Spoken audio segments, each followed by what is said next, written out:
स्वागत है आपको एक बार फिर से मेरे YouTube चैनल पर। तो आज क्लास 12 के भौतिक विज्ञान अभ्यास 3 अभ्यास का नाम है वैद्युत धारा का यह भाग 1 है।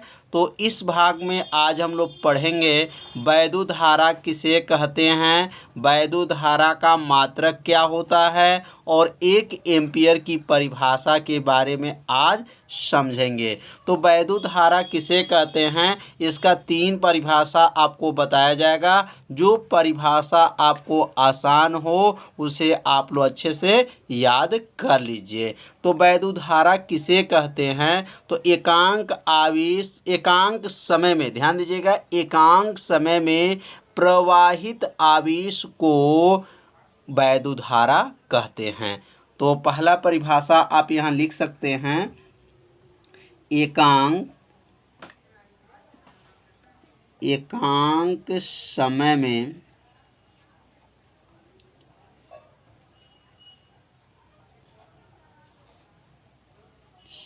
में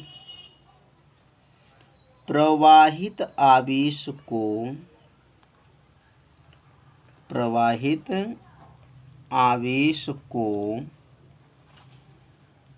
आवेश को वैद्युत धारा कहते हैं। वैद्युत धारा कहते हैं। कितना आसान है। एकांक समय में प्रवाहित आवेश को क्या कहते हैं, वैद्युत धारा कहते हैं। अब इसका दूसरा परिभाषा क्या है, तो दूसरा परिभाषा है आवेश के प्रवाह दर को वैद्युत धारा कहते हैं। आवेश के प्रवाह दर को वैद्युत धारा कहते हैं। वैद्युत धारा कहते हैं। इसे I से प्रदर्शित करते हैं। इसमें भी लिख सकते हैं और इसमें भी लिख सकते हैं कि इसे I से प्रदर्शित करते हैं। तो लास्ट में तीसरा परिभाषा में जो है लिखा जाएगा कि इसे I से प्रदर्शित करते हैं। तो 2 परिभाषा आप लोग को समझ में आ गया होगा कि पहला जो परिभाषा है, एकांक समय में प्रवाहित आवेश को वैद्युत धारा कहते हैं। दूसरा परिभाषा है कि आवेश की प्रवाह दर को वैद्युत धारा कहते हैं।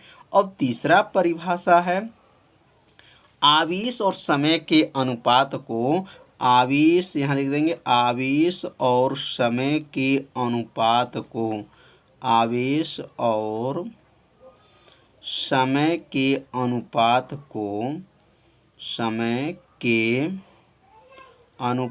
को वैद्युत धारा कहते हैं।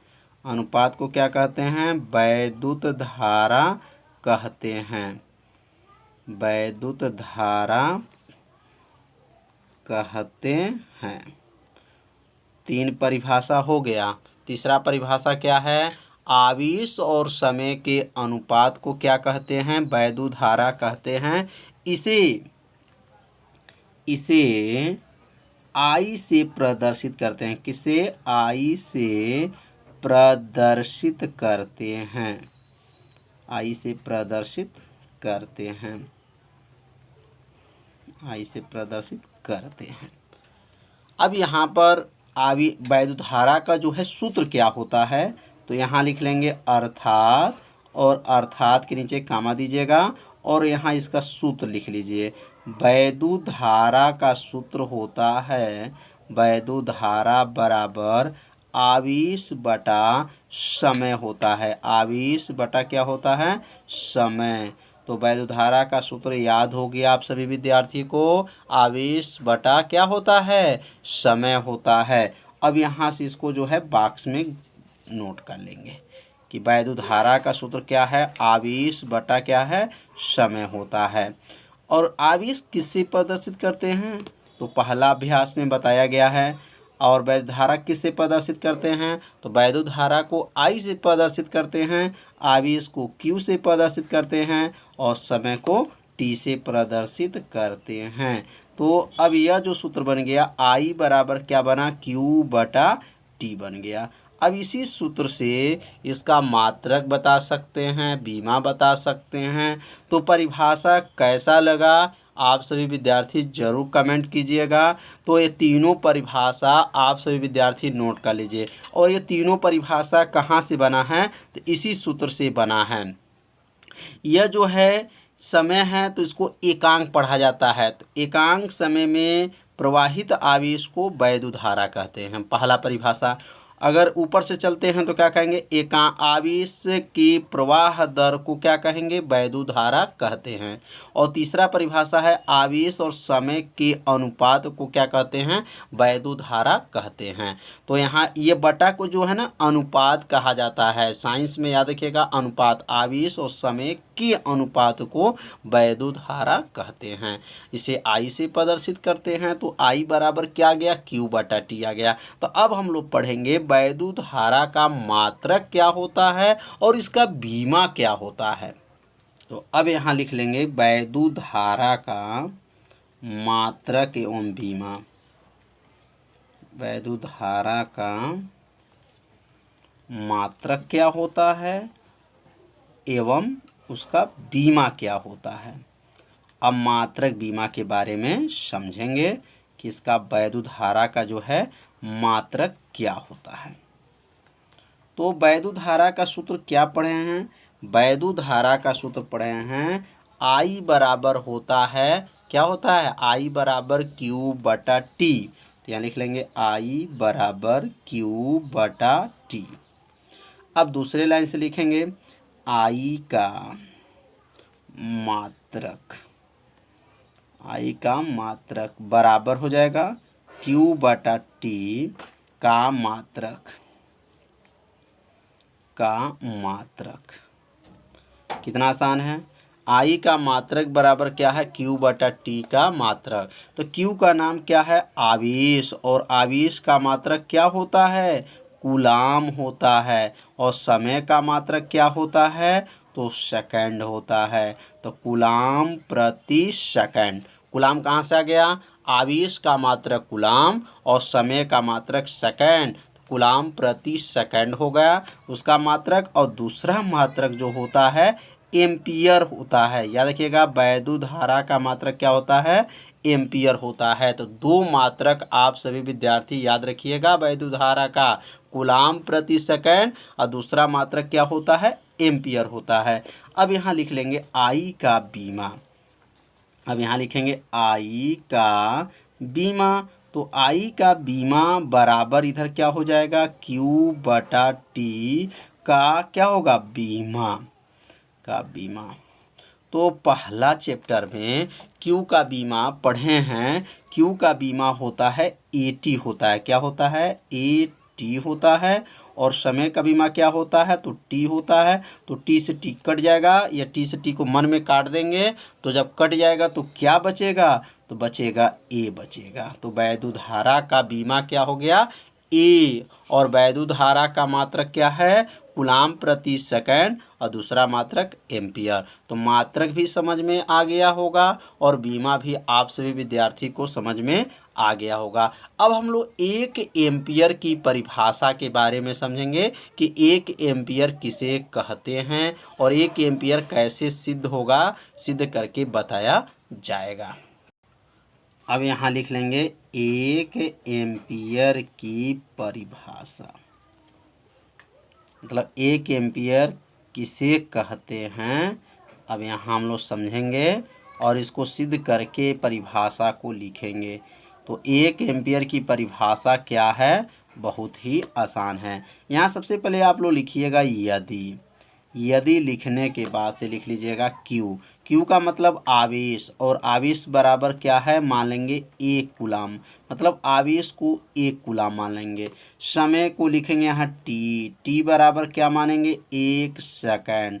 आवेश 1 कूलाम, समय 1 सेकंड। यदि के नीचे क्या लिखेंगे, तो के नीचे कामा दे दीजिएगा और कामा के नीचे जो है यहाँ सूत्र लिखिएगा I बराबर होता है Q बटा T, मतलब वैद्युत धारा बराबर आवेश बटा क्या होता है, समय होता है। अब यहाँ लिखेंगे I बराबर Q का मान क्या है, 1 है, T का मान क्या है, 1 है। मतलब यहाँ आवेश को 1 कूलाम माने हैं और टाइम को 1 सेकंड माने हैं। तो यहाँ मान रखने के बाद से जब 1 से 1 जब इसमें भाग कर दिया जाएगा तो मान क्या आ जाएगा, 1 आ जाएगा और I का मात्रक क्या है, एम्पियर आ गया।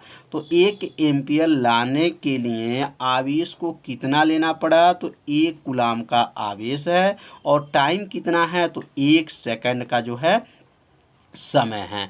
तो 1 कूलाम का आवेश 1 सेकंड तक प्रवाहित हो तो उस चालक में बहने वाली जो धारिता होता है, वैद्युत धारा, ध्यान दीजिएगा, उसमें बहने वाला जो वैद्युत धारा होता है वह क्या कहलाता है, 1 एम्पियर कहलाता है। मतलब यहाँ चाहे तो अगर 2 लेंगे तभी 1 आएगा, लेकिन 2 नहीं ले सकते हैं। याद रखिएगा, कभी भी इसमें लिया जाता है मान तो एक एकांक ही लेकर के प्रयोग करते हैं। तो अब यहाँ पे जो है 1 एम्पियर की परिभाषा अगर लिखना चाहते हैं तो अब यहाँ लिख देंगे अर्थात, और अर्थात को जो लिखेंगे तो जो यह मान लिए हैं यही मान को यहाँ पर सेंटेंस बना करके लिखना है।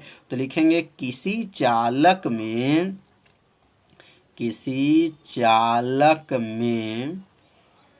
1 कूलाम का आवेश, कितने कूलाम का, 1 कूलाम का आवेश, 1 कूलाम का आवेश 1 सेकंड में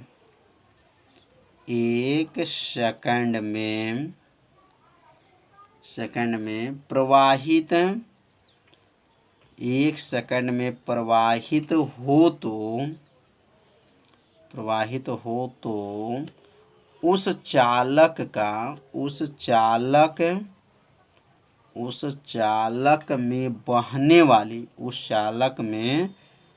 बहने वाली धारा, बहने वाली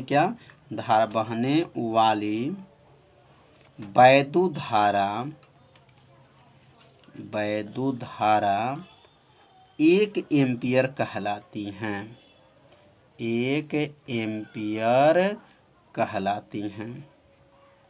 तो 1 एम्पियर की परिभाषा बनाने के लिए बस यहाँ से ऊपर जो बनाया गया है बस इसके बारे में आपको समझना है, जिसे आप परिभाषा बना लें। तो 1 कूलाम का आवेश 1 सेकंड में प्रवाहित हो तो उस चालक में बहने वाली जो वैद्युत धारा होता है वह कितना कहलाएगा, 1 एम्पियर कहलाता है। तो 1 एम्पियर की परिभाषा आप सभी विद्यार्थी समझ लिए होंगे। अपने कॉपी में इसे नोट कर लीजिए, इसे 2 बार पढ़ लीजिए, आपको परिभाषा क्या होगा, याद हो जाएगा। तो आज का जो पढ़ाई हुआ वैद्युत धारा किसे कहते हैं, इसका मात्रक बीमा क्या होता है, आज के इस वीडियो में बताया गया।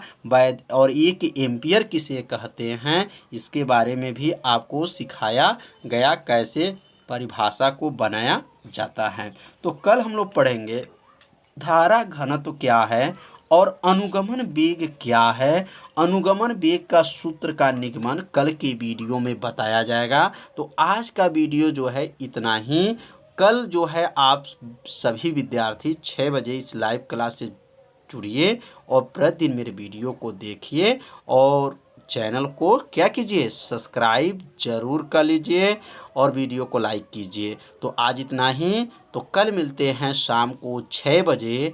तब तक के लिए सभी विद्यार्थियों को नमस्कार।